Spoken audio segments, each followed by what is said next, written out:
നമസ്കാരം. പുലിപ്പല്ല് കൈവശം വെച്ച കേസിൽ വിവാദ റാപ്പർ വേടൻ എന്ന ഹിരൺദാസ് മുരളിക്ക് കനത്ത തിരിച്ചടിയാണിപ്പോൾ നേരിടേണ്ടി വരുന്നത്. വേടന്റെ കൊച്ചിയിലെ ഫ്ളാറ്റിൽ നിന്നും വനംവകുപ്പ് പിടിച്ചെടുത്തത് വ്യാജ പല്ലല്ല, യഥാർത്ഥ പുള്ളിപ്പുലിയുടെ പല്ല് തന്നെയാണെന്ന് ശാസ്ത്രീയ പരിശോധനയിൽ സ്ഥിരീകരിച്ചു. കൊൽക്കത്തയിലെ പ്രശസ്തമായ സുവോളജിക്കൽ ലാബിൽ നടത്തിയ അതീവ സങ്കീർണമായ ഫോറൻസിക് പരിശോധനയാണ് ഈ നിർണായക കണ്ടെത്തൽ ഉണ്ടായിരിക്കുന്നത്. ശാസ്ത്രീയ തെളിവുകൾ ലഭിച്ച പശ്ചാത്തലത്തിൽ വന്യജീവി സംരക്ഷണ നിയമപ്രകാരം വേടനെതിരെയുള്ള കുറ്റപത്രം വനംവകുപ്പ് ഉടൻ തന്നെ കോടതിയിൽ സമർപ്പിക്കും. രാജ്യത്തെ വന്യജീവി സമ്പത്തിനെ ചൂഷണം ചെയ്യുന്നവർക്കും അതിനെ പ്രോത്സാഹിപ്പിക്കുന്ന രീതിയിൽ പെരുമാറുന്ന സാംസ്കാരിക രംഗത്തെ കപട ബിംബങ്ങൾക്കും നിയമത്തിന്റെ വഴിയിലൂടെ ലഭിക്കുന്ന ശക്തമായ തിരിച്ചടിയായാണ് ഈ സംഭവം വിലയിരുത്തപ്പെടുന്നത്. കഴിഞ്ഞ വർഷം ഏപ്രിലാണ് കേസിനാസ്പദമായ സംഭവം നടക്കുന്നത്. കൊച്ചിയിലെ ലഹരി മാഫിയയ്ക്കെതിരെയും കഞ്ചാവ് ഉൾപ്പെടെയുള്ള മയക്കുമരുന്ന് ഇടപാടുകൾക്കെതിരെയും ശക്തമായ പരിശോധനകളാണ് പോലീസ് നടത്തി വന്നിരുന്നത്. ഇതിന്റെ ഭാഗമായാണ് റാപ്പർ വേടന്റെ കൊച്ചിയിലെ ഫ്ളാറ്റിൽ പോലീസ് സംഘം പരിശോധനയ്ക്കെത്തിയത്. എന്നാൽ കഞ്ചാവ് കേസുമായി ബന്ധപ്പെട്ട ഈ റെയ്ഡിനിടയിലാണ് ഉദ്യോഗസ്ഥരെ പോലും ഞെട്ടിച്ചുകൊണ്ട് വന്യജീവികളുടെ ശരീരഭാഗം കണ്ടെത്തിയതുമായി ബന്ധപ്പെട്ട തെളിവുകൾ പുറത്തുവരുന്നത്. വേടന്റെ ഫ്ളാറ്റിൽ സൂക്ഷിച്ചിരുന്ന പുലിപ്പല്ല് ഘടിപ്പിച്ച മാലയുടെ പെൻഡന്റ് പരിശോധനാ സംഘത്തിന്റെ ശ്രദ്ധയിൽപ്പെടുകയായിരുന്നു. വന്യജീവികളുടെ നഖം, പല്ല്, ചർമ്മം എന്നിവ കൈവശം വെക്കുന്നത് രാജ്യത്ത് ഗുരുതരമായ കുറ്റകൃത്യമായതിനാൽ പോലീസ് ഉടൻ തന്നെ വിവരം വനംവകുപ്പിനെ അറിയിച്ചു. തുടർന്ന് വനംവകുപ്പ് ഉദ്യോഗസ്ഥരെത്തി പെൻഡന്റ് കസ്റ്റഡിയിലെടുക്കുകയും വേടനെ അറസ്റ്റ് ചെയ്യുകയുമായിരുന്നു. തുടർന്ന് കോടതി ഇയാൾക്ക് താൽക്കാലികമായി ജാമ്യം അനുവദിച്ചുവെങ്കിലും വനംവകുപ്പ് അന്വേഷണം ഊർജിതമാക്കി മുന്നോട്ട് കൊണ്ടുപോയി. അറസ്റ്റ് ചെയ്യപ്പെട്ട സമയത്ത് ഇത് വെറുമൊരു ആരാധകൻ സമ്മാനിച്ചതാണെന്നും യഥാർത്ഥ പുലിപ്പല്ല് അല്ല എന്ന വാദവുമായിരുന്നു പ്രതിഭാഗം ഉയർത്തിയിരുന്നത്. വനംവകുപ്പിന്റെ പ്രാഥമിക പരിശോധനയിൽ ഇത് പുള്ളിപ്പുലിയുടെ പല്ല് തന്നെയാണെന്ന് ഉറപ്പിച്ചിരുന്നു എങ്കിലും കേസ് കോടതിയിലെത്തുമ്പോൾ നിയമപരമായ യാതൊരു വീഴ്ചയും ഉണ്ടാകാതിരിക്കാൻ പല്ല് വിദഗ്ധ ഫോറൻസിക് പരിശോധനയ്ക്കായി അയക്കാൻ വനംവകുപ്പ് തീരുമാനിക്കുകയായിരുന്നു. തുടർന്നാണ് കൊൽക്കത്തയിലെ കേന്ദ്ര സുവോളജിക്കൽ ലാബിലേക്ക് സാമ്പിളുകൾ അയച്ചത്. മാസങ്ങൾ നീണ്ട കൃത്യമായ ശാസ്ത്രീയ വിശകലനത്തിനൊടുവിൽ പിടിച്ചെടുത്തത് 100% യഥാർത്ഥ പുള്ളിപ്പുലിയുടെ പല്ല് തന്നെയാണെന്ന ഔദ്യോഗിക റിപ്പോർട്ട് വനംവകുപ്പിന് ലഭിച്ചു.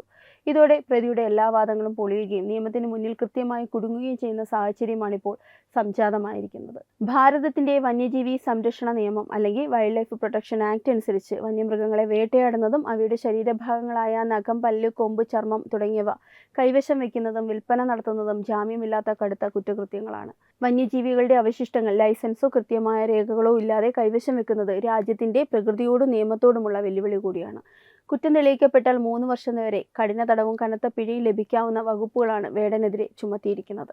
വേട്ടയാടൽ, വന്യജീവി വസ്തുക്കൾ അനധികൃതമായി കൈവശം വെക്കൽ, വന്യജീവി കടത്ത് തുടങ്ങിയ അതീവ ഗുരുതരമായ വകുപ്പുകൾ പ്രകാരമാണ് വനംവകുപ്പ് കേസ് രജിസ്റ്റർ ചെയ്തിരിക്കുന്നത്. ഈ കേസിൽ വേടൻ എന്ന വ്യക്തിയിൽ മാത്രം അന്വേഷണം ഒതുക്കാൻ വനംവകുപ്പ് തയ്യാറല്ല. ഇത്തരത്തിലുള്ള അപൂർവ വന്യജീവി വസ്തുക്കൾ കേരളത്തിലെത്തിക്കുന്ന വൻ റാക്കറ്റുകളെക്കുറിച്ചുള്ള അന്വേഷണത്തിലാണ് ഉദ്യോഗസ്ഥർ. വേടന് ഈ പുലിപ്പല്ല് കൈമാറിയെന്ന് ശക്തമായി സംശയിക്കുന്ന രഞ്ജിത്ത് കുമ്പിടി എന്ന വ്യക്തിക്കായി വനംവകുപ്പ് വ്യാപകമായ തിരച്ചിൽ ആരംഭിച്ചിട്ടുണ്ട്. സംഭവം പുറത്തറിഞ്ഞതു മുതൽ ഇയാൾ ഒളിവിലാണ്. ഇയാളെ കണ്ടെത്തിയാൽ മാത്രമേ വന്യമൃഗങ്ങളെ വേട്ടയാടിയത് ഇവിടെ വെച്ചാണെന്നും ഇതിന് പിന്നിൽ പ്രവർത്തിച്ച അന്തർസംസ്ഥാന വന്യജീവി കടത്ത് സംഘങ്ങൾ ആരൊക്കെയാണെന്നും കണ്ടെത്താൻ സാധിക്കും. പ്രകൃതിയെയും വന്യജീവിയെയും നശിപ്പിച്ചുകൊണ്ട് പണമുണ്ടാക്കുന്ന ഇത്തരം മാഫിയകളെ പൂർണ്ണമായും വേരെറുക്കാനുള്ള നീക്കത്തിലാണ് വനംവകുപ്പ് അധികൃതർ. ഒരു ആരാധകൻ തനിക്ക് സമ്മാനമായി തന്ന പെൻഡന്റാണ് ഇതെന്നായിരുന്നു വേടന്റെ പ്രാഥമിക ന്യായീകരണം. എന്നാൽ നിയമം അനുശാസിക്കുന്നതനുസരിച്ച് വന്യജീവികളുടെ വസ്തുക്കൾ സമ്മാനമായി വാങ്ങുന്നതും കൈവശം വെക്കുന്നതും ഒരുപോലെ തന്നെ കുറ്റകരമാണ്. സമൂഹത്തിൽ സ്വാധീനമുള്ള കലാകാരന്മാർ എന്ന് അവകാശപ്പെടുന്നവർ ഇത്തരം നിയമവിരുദ്ധമായ കാര്യങ്ങളെ ഫാഷന്റെയും ട്രെൻഡിന്റെയും പേരിൽ പ്രോത്സാഹിപ്പിക്കുന്നത് യുവതലമുറയ്ക്ക് തെറ്റായ സന്ദേശമാണ് നൽകുന്നത്. ലഹരിമരുന്ന് പരിശോധനകൾക്കിടയിൽ പുലിപ്പല്ല് കൂടി പിടിച്ചെടുത്തതോടെ ഇത്തരം കപട സംസ്കാരങ്ങളുടെ, പിന്നാമ്പുറങ്ങളുടെ, നിയമലംഘനങ്ങളുടെ ആഴമാണ് വ്യക്തമാകുന്നത്. വനവും വന്യജീവിയും സംരക്ഷിക്കപ്പെടേണ്ടത് രാജ്യത്തിന്റെ നിലനിൽപ്പിന് തന്നെ അത്യാവശ്യമാണെന്നിരിക്കെ അതിനെതിരെയുള്ള ഇത്തരം പ്രവണതകൾക്കെതിരെ വിട്ടുവീഴ്ചയില്ലാത്ത നിലപാടാണ് വനംവകുപ്പും നിയമവ്യവസ്ഥയും സ്വീകരിച്ചിരിക്കുന്നത്. കുറ്റപത്രം ഉടൻ സമർപ്പിക്കുന്നതോടെ കേസിന്റെ വിചാരണ നടപടികൾ വേഗത്തിലാകും. പാട്ടുകളിലൂടെയും വരികളിലൂടെയും വലിയ രീതിയിൽ പാർശ്വവൽക്കരണത്തെക്കുറിച്ചും വിപ്ലവത്തെക്കുറിച്ചും വാചാലരാകുന്ന ഇത്തരക്കാരുടെ യഥാർത്ഥ മുഖമാണ് ഈ കേസിലൂടെ ഒരിക്കൽ കൂടി പുറത്തുവരുന്നത്. രാജ്യത്തിന്റെ നിയമവ്യവസ്ഥയോടോ പ്രകൃതിയോടോ ഇവർക്ക് യാതൊരുവിധ പ്രതിബദ്ധതയുമില്ല എന്ന് അടിവരയിടുന്നതാണ് ഈ സംഭവം. വന്യമൃഗങ്ങളെ ക്രൂരമായി വേട്ടയാടി കൊന്നൊടുക്കുന്ന മാഫിയകളുടെ കയ്യിൽ നിന്ന് ലക്ഷങ്ങൾ വില വരുന്ന പുലിപ്പല്ല് വാങ്ങി കഴുത്തിൽ തൂക്കി നടക്കുന്നത് ഒരുതരം വികൃതമായ അരാജകത്വ വാസനയാണ്. ലഹരി ഉപയോഗവും നിയമലംഘനവും ഫാഷനാക്കി മാറ്റുകയും അതിനെ ചോദ്യം ചെയ്യുന്നവരെ അടിച്ചമർത്തലുകാരെന്ന് മുദ്രകുത്തുകയും ചെയ്യുന്ന കപട പുരോഗമനവാദികളുടെ പൊള്ളത്തരം പൊതുസമൂഹം തിരിച്ചറിയേണ്ട സമയം അതിക്രമിച്ചിരിക്കുന്നു. റാപ്പർ വേടൻ എന്ന വ്യക്തി നിയമത്തിന് മുന്നിലും വിവാദങ്ങളിലും പെടുന്നത് ഇതാദ്യമായല്ല. സ്ത്രീ സുരക്ഷയെക്കുറിച്ചും സമത്വത്തെക്കുറിച്ചും വലിയ രീതിയിൽ സംസാരിച്ചിരുന്ന ഇയാൾക്കെതിരെ മീ ടു ക്യാമ്പയിന്റെ ഭാഗമായി കടുത്ത ലൈംഗിക പീഡന ആരോപണങ്ങളാണ് മുൻപ് ഉയർന്നു വന്നത്. പ്രകൃതിയെയും സ്ത്രീയെയും ഒരുപോലെ ചൂഷണം ചെയ്യുന്ന മാനസികാവസ്ഥയാണ് ഇയാൾക്കുള്ളതെന്ന് അന്ന് തന്നെ തെളിഞ്ഞിരുന്നു. സോഷ്യൽ മീഡിയയിലൂടെ നിരവധി യുവതികൾ ഇയാൾക്കെതിരെ ലൈംഗിക അതിക്രമ പരാതികളുമായി രംഗത്തെത്തി. ആരോപണങ്ങൾ ശക്തമായതോടെ പിടിച്ചു നിൽക്കാൻ കഴിയാതെ തനിക്ക് തെറ്റുപറ്റിയെന്ന് സമ്മതിച്ച് സോഷ്യൽ മീഡിയ ഇയാൾക്ക് മാപ്പപേക്ഷ എഴുതേണ്ടി വന്നിരുന്നു. സ്ത്രീകളോട് മോശമായി പെരുമാറുകയും ലഹരി മരുന്നുകൾ ഉപയോഗിക്കുകയും രാജ്യത്തെ വന്യജീവി സമ്പത്തിനെ കൊള്ളയടിക്കുന്ന മാഫിയകളെ പ്രോത്സാഹിപ്പിക്കുകയും ചെയ്യുന്ന ഒരാൾ എങ്ങനെയാണ് ഒരു തലമുറയുടെ സാംസ്കാരിക നായകനാകുന്നതെന്ന ചോദ്യം നാം ശക്തമായി ഉയർത്തേണ്ടതുണ്ട്.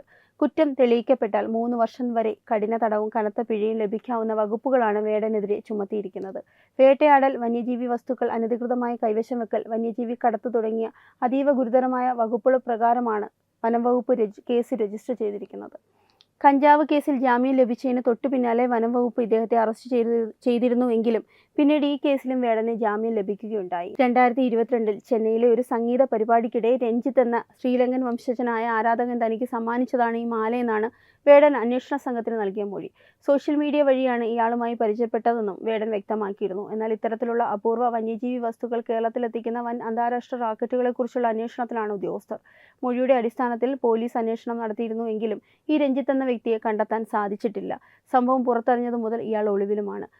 നിലവിൽ ഇയാൾ UK-യിലോ ഫ്രാൻസിലോ കുടിയേറിയതാകാമെന്നാണ് പോലീസിന് ലഭിക്കുന്ന സൂചന. ഇയാളെ കണ്ടെത്തിയാൽ മാത്രമേ വന്യമൃഗങ്ങളെ വേട്ടയാടിയത് എവിടെ വെച്ചാണെന്നും ഇതിന് പിന്നിൽ പ്രവർത്തിച്ച അന്തർസംസ്ഥാന വന്യജീവി കടത്ത് സംഘങ്ങൾ ആരൊക്കെയാണെന്നും കണ്ടെത്താൻ സാധിക്കും. പ്രകൃതിയെയും വന്യജീവികളെയും നശിപ്പിച്ചുകൊണ്ട് പണമുണ്ടാക്കുന്ന ഇത്തരം മാഫിയകളെ പൂർണ്ണമായും നശിപ്പിക്കാനുള്ള നീക്കത്തിലാണ് വനംവകുപ്പ് അധികൃതർ.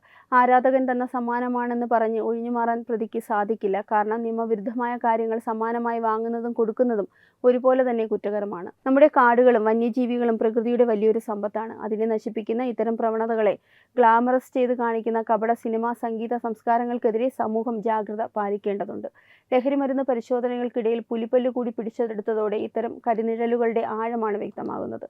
കുറ്റപത്രം ഉടൻ സമർപ്പിക്കുന്നതോടെ ഈ കേസിൽ വിട്ടുവീഴ്ചയില്ലാത്ത മാതൃകാപരമായ ശിക്ഷ തന്നെ പ്രതിക്ക് ലഭിക്കുമെന്നാണ് പ്രകൃതി സ്നേഹികളും നിയമവ്യവസ്ഥയെ മാനിക്കുന്ന സാധാരണ ജനങ്ങളും പ്രതീക്ഷിക്കുന്നത്. വെബ് ഡെസ്ക് തത്വമൈ ന്യൂസ്. വിട്ടുവീഴ്ചയില്ലാത്ത നിലപാടുകളുമായി ദേശീയതയുടെയും സമാജത്തിൻ്റെയും ശാക്തീകരണത്തിനു വേണ്ടി തത്വമയിയുടെ ജൈത്രയാത്ര തുടരുകയാണ്. യൂട്യൂബിൽ മാത്രം തത്വമയിക്ക് 10 ലക്ഷം സബ്സ്ക്രൈബേഴ്സിലേക്ക് എത്താൻ ഏതാനും ചുവടുകൾ മാത്രമാണ് ബാക്കി. മറ്റ് സോഷ്യൽ മീഡിയ പ്ലാറ്റ്ഫോമുകളിലും തത്വമയിയുടെ നിറസാന്നിധ്യം തുടരുകയാണ്. ഈ അവസരത്തിൽ ഞങ്ങൾക്ക് നിങ്ങളോടുള്ള അഭ്യർത്ഥന ഞങ്ങളോടൊപ്പം നിൽക്കുക എന്നുള്ളതാണ്. നിങ്ങൾ ഉപയോഗിക്കുന്ന ഏത് സോഷ്യൽ മീഡിയ പ്ലാറ്റ്ഫോം ആണെങ്കിലും ഞങ്ങളുടെ വരിക്കാരാകുക, ഞങ്ങളെ സബ്സ്ക്രൈബ് ചെയ്യുക.